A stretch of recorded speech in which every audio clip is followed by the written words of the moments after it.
This is my cheat sheet. This is what I use to help me make better investment decisions.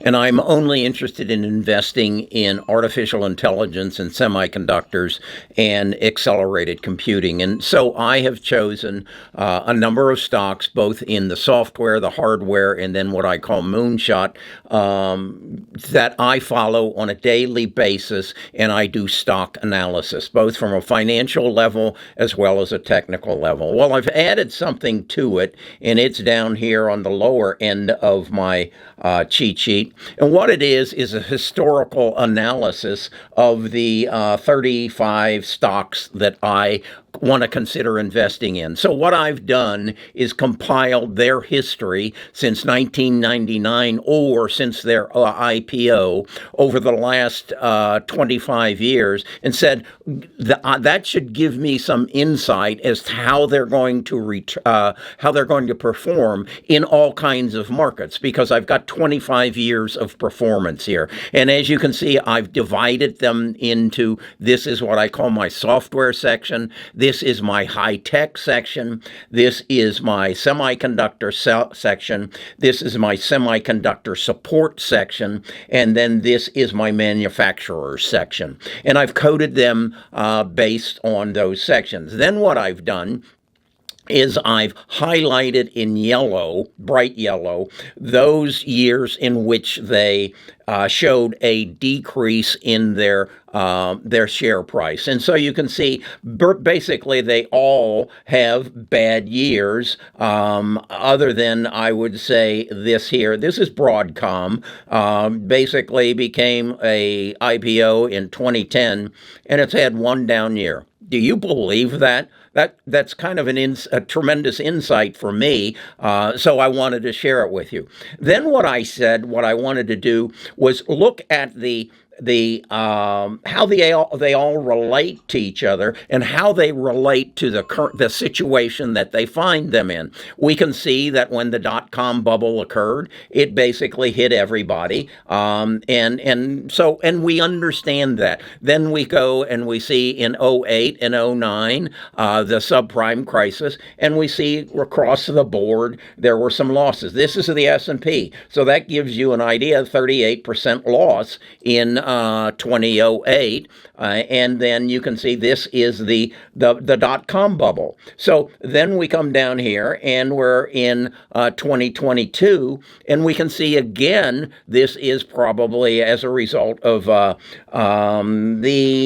coming out of the pandemic and then moving forward. Then what I really want to focus on is 2024, and this is what I'm looking at here are, even though the S&P 500 is at its high and the Dow's at its high, there are a series of stocks that are having negative returns. And this then says to me, I want to understand why they're having negative returns and how that affects what's going to happen in the future. And as you can see, they're kind of focused in the software area, with some high tech. That's Tesla, that's Apple, and then we come around here and we see the semiconductor business is pretty stable, other than Intel.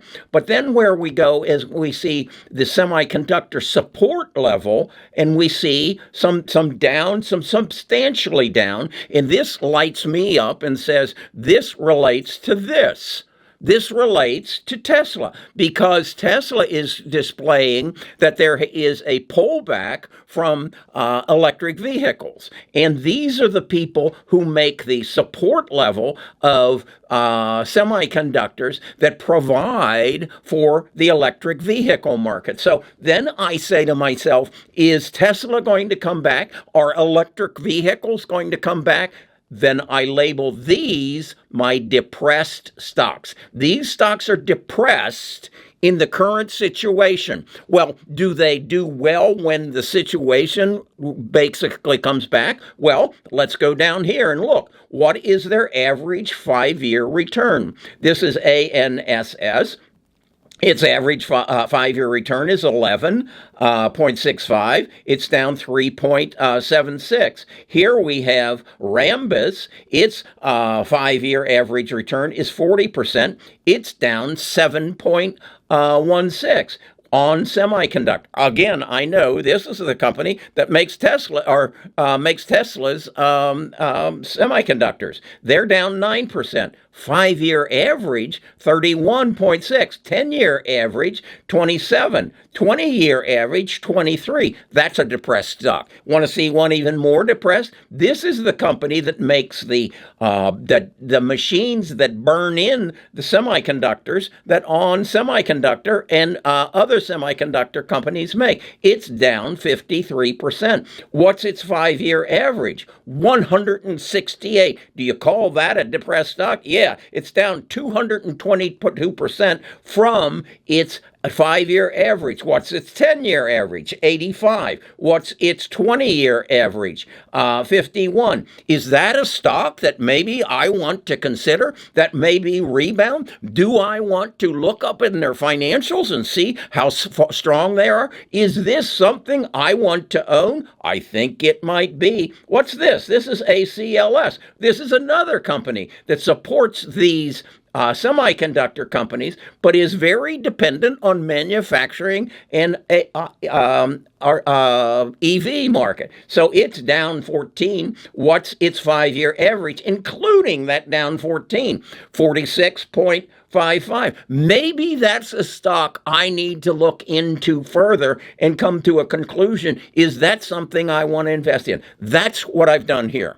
Okay? And then I've ranked them. The most depressed stock based on its 5-year average and this year's return is AEHR. It's down 222% from where it should be. Then we look at what's number 2. That's Tesla. Okay? What's number 3? That's ACLS. What's number 4? That's CrowdStrike. So what I'm doing here is getting a pulse of where is the market today, but what is its history? So if I have a stock in here that doesn't have a good history of return and still, and I would say one of those might be ANSS. It's down 3%, but its 5-year average is only 11.65. So I might not consider that, but I might want to look into it. Okay, so that's what I've just added to my cheat sheet. Then what I want to do is take you up here and show you how that relates to this. This is where I look at the same stocks and I say, okay, here's their price today. Apple's selling for $171.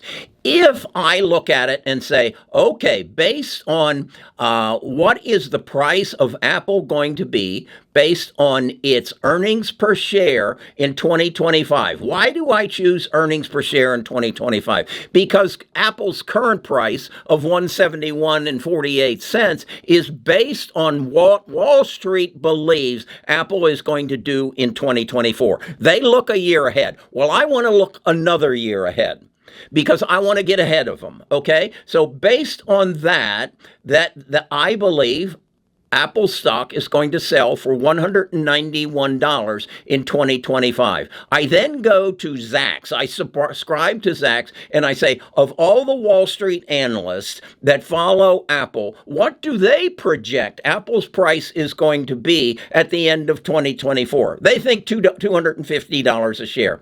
I then look at the tech and say, what is Apple's highest point? What is its level of resistance? And that's $198. I then go and I take a look at their ability to generate free cash flow, and I put it into a formula with a discount rate and say, what is its fair value? And that comes out to $173. I then take those 4 numbers, I divide them by 4, and say, if I buy Apple based on its current price, what will I gain in the end of 2025?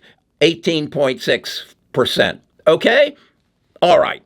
Then I say, what if I can buy it at my target price? What is my target price? This is something I go in and I do a Fibonacci retracement. I look at where are the stop loss orders placed, where have most of the shares average been bought that are out there right now. And I say, that my target price is $165. Well, if I buy it at my target price, I'll come up with a return of 23%. And there you see the comparison. Today's price or my target price. I do that for every one of my stocks. Okay? So now I don't care what the stock is. What I care about is what is my potential return. Look at AMD.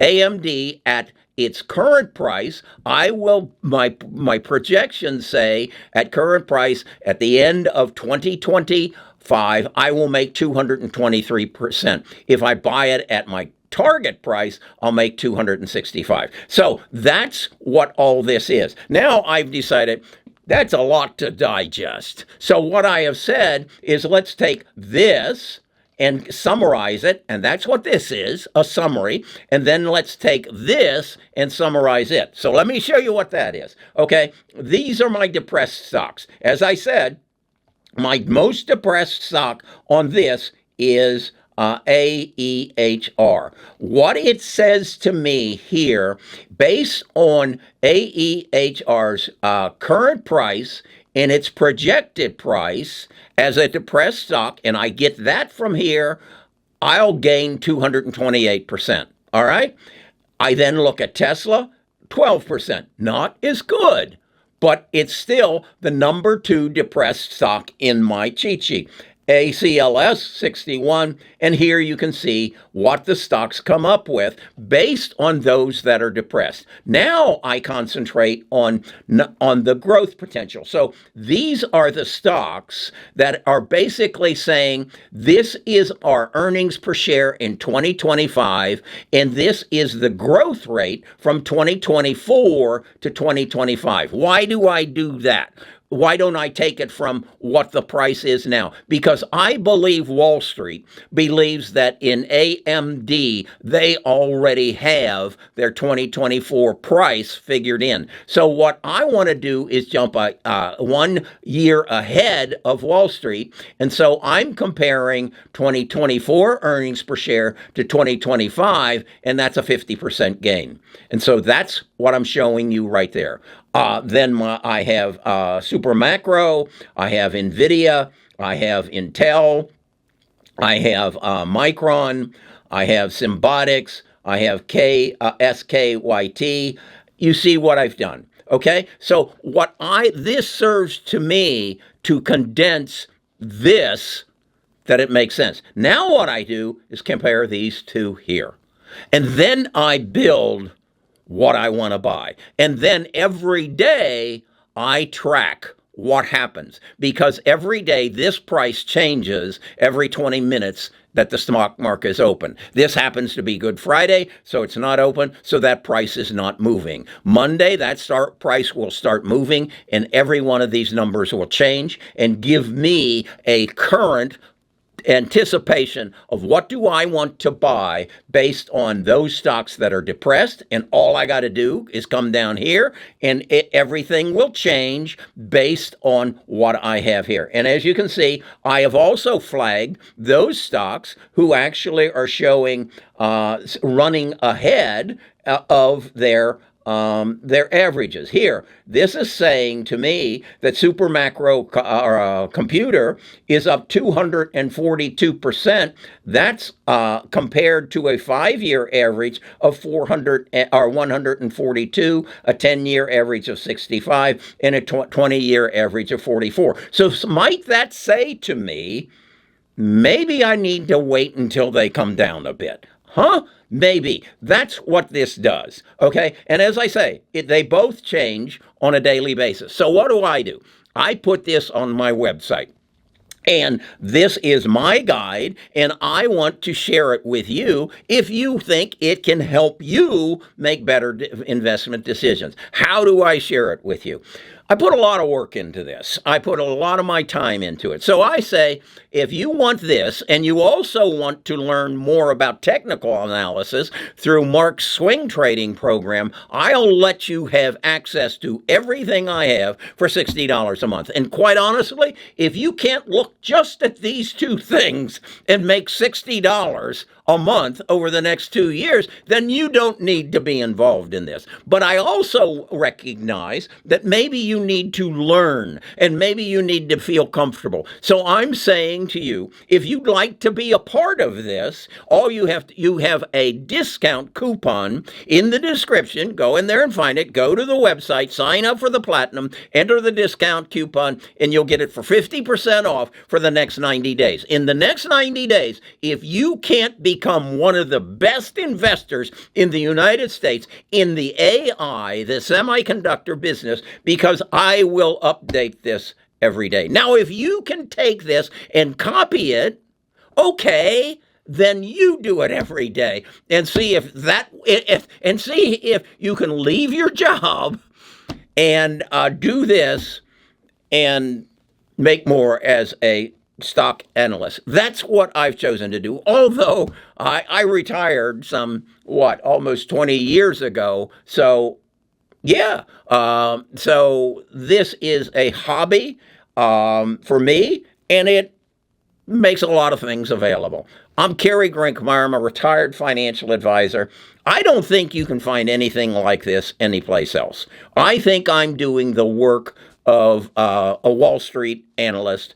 And the beauty of this is I understand Wall Street. I understand that Wall Street is making their purchases based on a 90-day program because they have to answer to their stockholders every 90 days. What I'm saying to you is look a little further out into the future. Understand what I'm telling you right here. These people are telling me that their earnings, that's Micron Technology, minus $4.45, and they're going to make 69 cents per share. That's an increase of 151%.